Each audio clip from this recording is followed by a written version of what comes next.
Jumlah penumpang di Pelabuhan Trisakti Banjarmasin, Kalimantan Selatan terus mengalami peningkatan menjelang Lebaran Idul Fitri 1447 Hijriah. Hingga Senin 16 Maret 2026, arus mudik menuju Surabaya terpantau padat, dengan 3 armada kapal disiagakan untuk melayani pemudik, yakni KM Dharma Kartika II, KM Haida, dan KM Dharma Kartika V.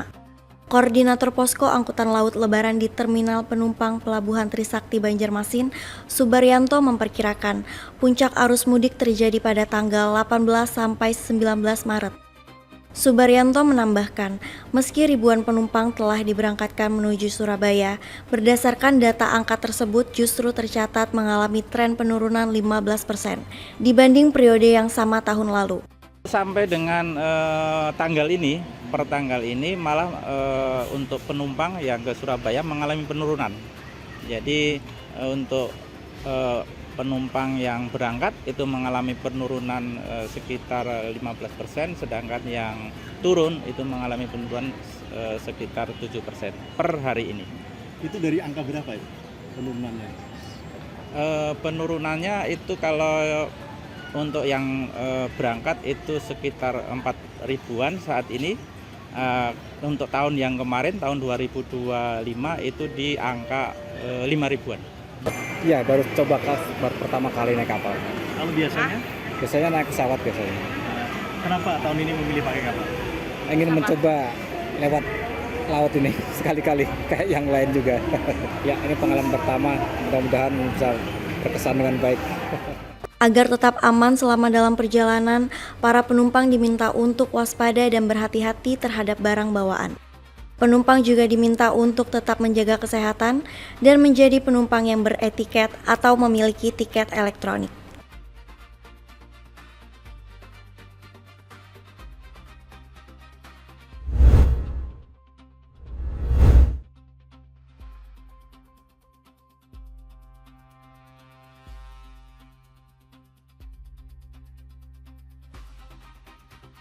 Pemerintah Provinsi Gorontalo menggelar tradisi Tumbi Lotohe atau Malam Pasang Lampu dalam menyambut Lailatul Qadar dan dalam pembayaran zakat fitrah di Kabupaten Bone Bolango, Senin 16 Maret. Pada kegiatan ini, Pemprov Gorontalo menyalakan 7.500 lampu botol berbahan bakar minyak tanah yang digantung pada bilah bambu dan ditancapkan ke tanah. Tumbi Lotohe menjadi tanda dimulainya tradisi yang dilakukan selama 3 hari menjelang Idul Fitri, mulai dari malam ke-27 Ramadan. Malam pasang lampu merupakan warisan budaya masyarakat Gorontalo yang pelaksanaannya berjalan selaras dengan nilai-nilai religius dan menjadi simbol semangat masyarakat menerangi jalan bagi warga menuju masjid di akhir Ramadan. Yang paling penting adalah kita mengingatkan kembali bahwa pada setiap malam ke-27 bulan suci Ramadan, peringatan bagi kita semua untuk segera membayar zakat fitrah. Itu yang paling pokok. Jangan ada yang terlewati. Oleh sebab itu, malam pasang lampu bermakna seremoni, tapi juga bermakna syariah untuk mengingatkan kita semua menunaikan zakat fitrah. Selain menyalakan lampu minyak, panitia kegiatan ini juga memeriahkan tradisi Tumbi Lotohe dengan marching band, fun run atau lari santai hingga pawai obor.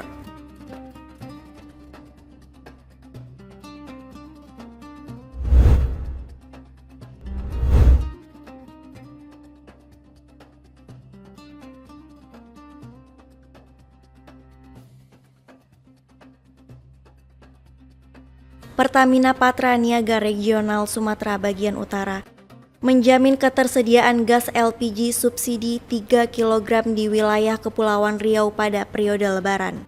Mengantisipasi lonjakan permintaan pada masa Idul Fitri 2026, Pertamina menambahkan stok hingga 3 kali lebih banyak dari kebutuhan normal. Sales Branch Manager Pertamina Patra Niaga Batam, Hanif Pradipta Nursali, Senin 16 Maret menjelaskan, meski banyak masyarakat mudik keluar Batam, namun kebutuhan gas LPG cukup tinggi ketika arus mudik balik tiba. Jadi sudah ekstra dari sisi penyaluran maupun dari sisi operasi, insya Allah aman operasional untuk support kebutuhan LPG di Batam dan kurang lebih tambahan Sekepri ini 3 kali harian normal gitu. Kalau Batan sendiri harian 50.000, tambahannya dari mulai tanggal 13 sampai 29 itu kurang lebih 155.000 tabung untuk mengantisipasi. Selain itu, Pertamina juga terus mendorong penerbitan surat edaran dari pemerintah terkait larangan penggunaan LPG subsidi 3 kg. Larangan tersebut berlaku bagi Satuan Pelayanan Pemenuhan Gizi atau SPPG yang menyediakan makan bergizi gratis.